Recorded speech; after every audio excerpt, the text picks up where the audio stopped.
तो basic questions तो आपके प्रॉपर रिलेटेड हो जाएगा। और अगर हाफ लाइफ को,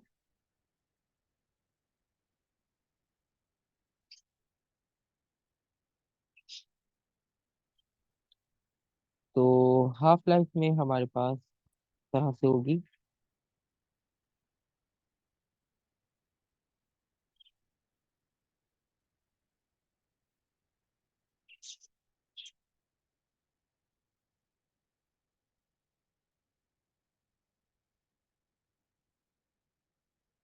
अच्छा, नॉर्मली हाफ लाइफ आपको वर्ड से ही क्लियर हो रहा होगा कि आप किसी की भी हाफ, मतलब लाइफ को अगर हाफ करना हो या डिवाइड बाय टू करना हो, तो इस तरह की प्रॉपर्टी आपके पास जो है वो हाफ लाइफ को रिप्रेजेंट करेगी।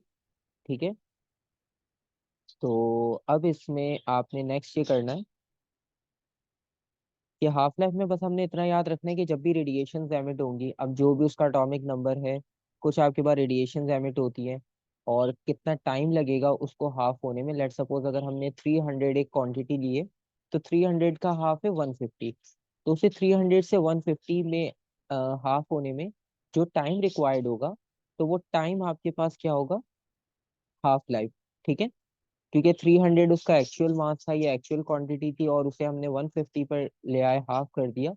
तो उसे हाफ करने में जितना टाइम रिक्वायर्ड होगा, तो वो टाइम आपके पास उसकी हाफ लाइफ को रिप्रेजेंट करेगा, क्योंकि लाइफ जो है वो बेसिकली टाइम को रिप्रेजेंट कर रहा है, और हाफ जो है वो उसकी क्वांटिटी को। तो ये आपके पास बेसिक हाफ लाइफ को। ठीक है। तो सिंपल आप इसे यहाँ पर मेंशन कर सकते हो,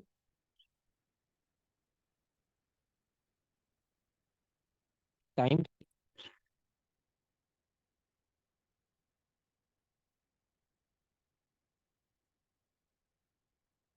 for a radio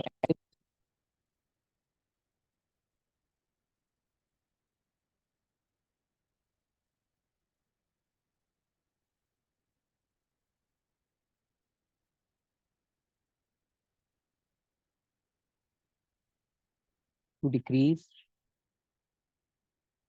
it's activity to half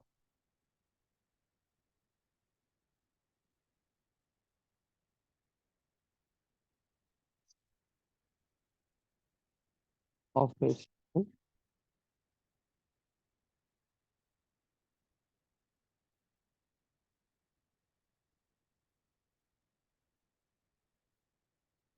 ठीक है, आप इसको इस तरह से भी डिफाइन कर सकते हो। सेकंड, आप इस टाइम के रेफरेंस से भी डिफाइन कर सकते हो, मास के रेफरेंस से।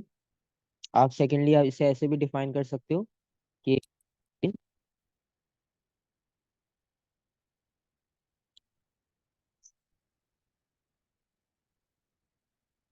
The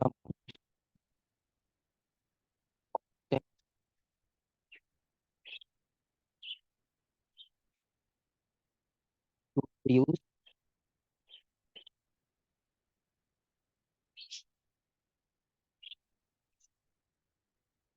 two half of its origin.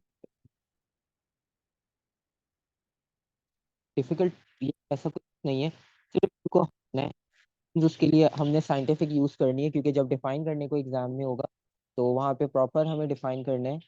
तो वहाँ पे हमें ये तो कॉन्सेप्ट है कि हाफ, लेकिन हाफ करना क्या है ये नहीं समझ आ रहा होता, तो डेफिनेशन आपके पास 50-50 हो जाएगी। अच्छा, पहली डेफिनेशन में आप देखो एक्टिविटी का वर्ड यूज किया, सेकंड में एक्टिविटी का वर्ड यूज नहीं किया। तो बेसिकली एक्टिविटी के लिए भी आपको एक्टिविटी का कॉन्सेप्ट होना चाहिए कि एक्चुअल एक्टिविटी को हम डिफाइन कैसे करते हैं। तो activity,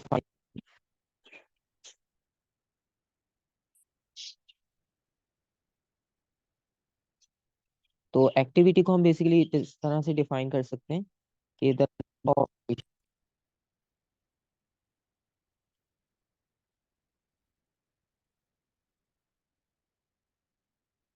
number of emission from radio active sample.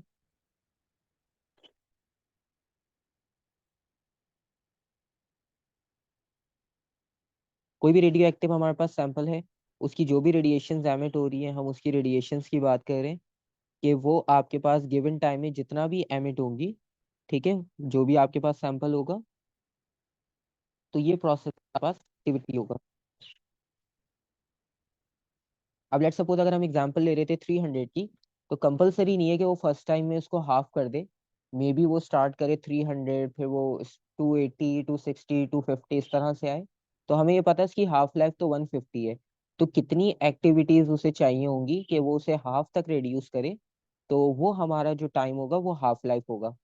और एक्टिविटी ये है कि वो पर सेकंड या पर यूनिट टाइम कितना एमिट कर रहा है। ठीक है। अब लेट सपोज अगर आपने 100 से 50 पर आना है, तो आपको पता है बीच में 50 का डिफरेंस है।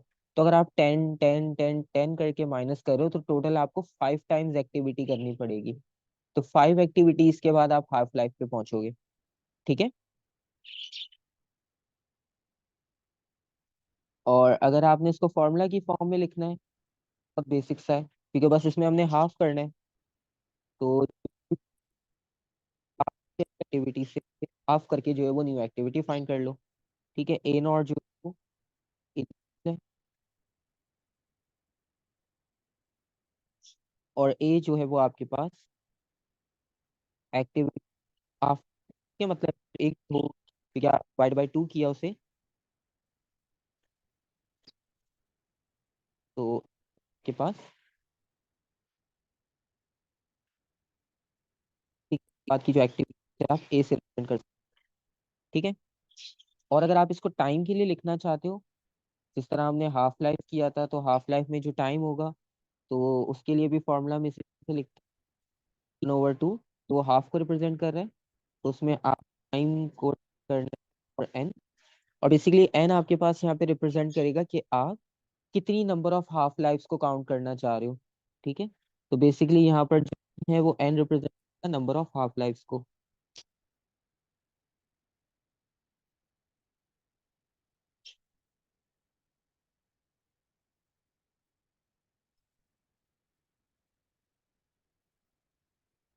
ठीक है।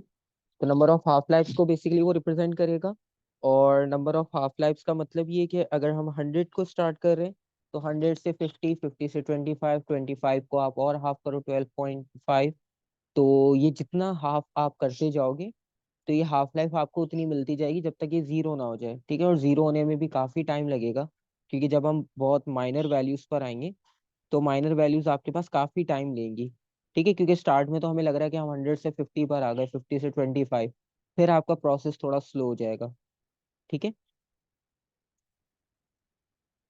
अब अगर इसकी ग्राफिकल रिप्रेजेंटेशन देखी जाए, तो इसको ग्राफिकली इस तरह से मेंशन किया जाता है।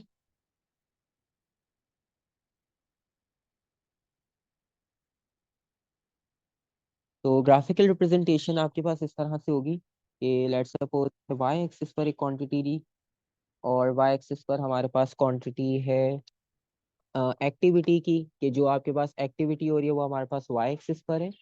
और एक्स एक्सिस पर जो हमने क्वांटिटी ली है, तो एक्स एक्सिस पर हमारे पास क्वांटिटी होगी टाइम की। ठीक है। या हाफ लाइफ की, कि कितनी हाफ लाइफ होगी या कितने टाइम में हाफ लाइफ होगी। तो ये दो क्वांटिटीज अगर हम मार्क करते हैं हमारे पास, तो लेट्स सपोज हम वाई एक्सिस और एक्स एक्सिस को यहाँ पे ड्रॉ कर लेते हैं।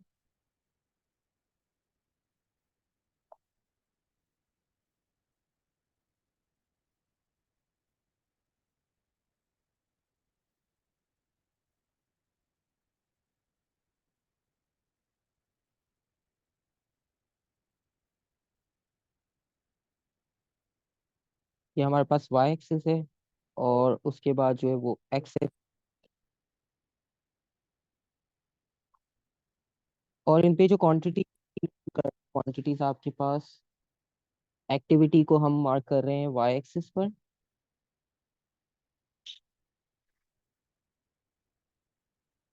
और एक्स एक्सिस पे मार्क कर रहे हैं हाफ लाइफ को।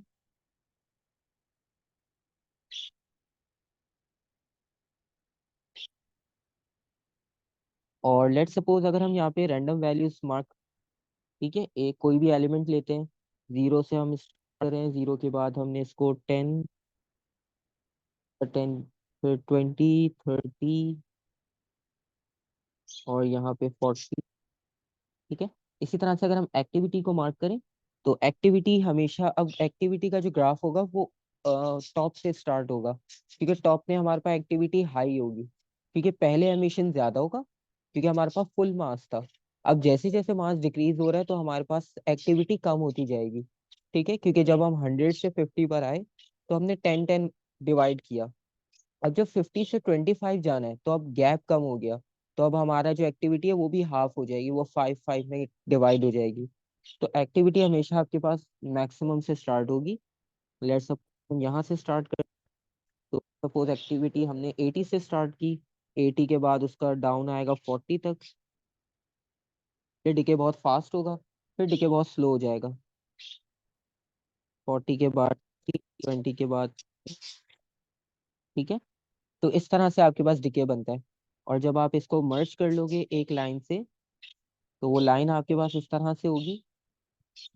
देखो फर्स्ट डिके आपके पास यहाँ बन रहा है, और फिर 40 को आप 20 पे लेकर आए तो इसकी सेकेंड हाफ में, फिर आप उसे हाफ लेकर आए तो इसकी थर्ड हाफ लाइफ। ठीक है, तो अब आप इन्हें मर्ज कर लोगे। तो मर्ज करने के बाद,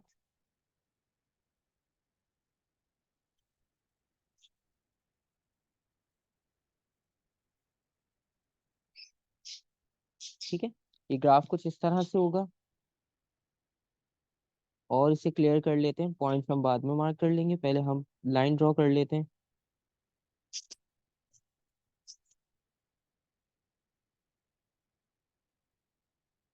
तो बेसिकली इसका ग्राफ इस तरह से कर्व जाता है।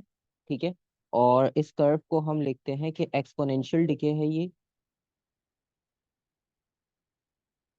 इसमें ये नहीं होता एक्सपोनेंशियल डिके, क्योंकि इसमें कर्व है हमारे पास। तो ये ग्राफ आपके पास एक्सपोनेंशियल डिके में होगा। ठीक है,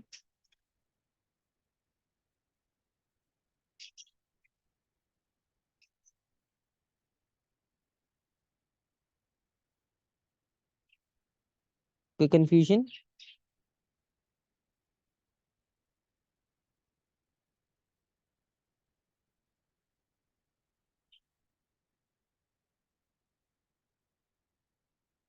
तो ये हमारे पास हाफ लाइफ और इसका कुछ बेसिक कॉन्सेप्ट्स हो गए।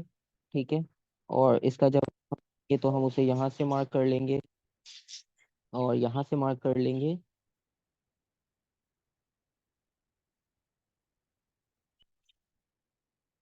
क्योंकि लास्ट में इतनी आप शॉर्ट हो जाती है कि पीके बहुत जाता है। जीरो होने में इनफाइनाइट टाइम लग जाता है ऑलमोस्ट। या बहुत एयर्स आसपास होते हैं, मतलब 100 ईयर्स, 200 ईयर्स, 1000 ईयर्स भी कुछ एलिमेंट्स होते हैं। तो काफी टाइम होता है वो। तो इस तरह की जो रेडिएशन हमारे पास होंगी, अब नेक्स्ट टाइम जो हम स्टार्ट करेंगे, फिर इनके क्वेश्चन से हम स्टार्ट कर लेंगे। इसमें क्वेश्चंस जो होते हैं वो आपके पास किस तरह से सॉल्व करना होगा हमें, और डिके किस तरह से होगा। तो ये सारी प्रॉपर्टी फिर हम उसको नेक्स्ट उसमें स्टार्ट कर लेंगे। ठीक है।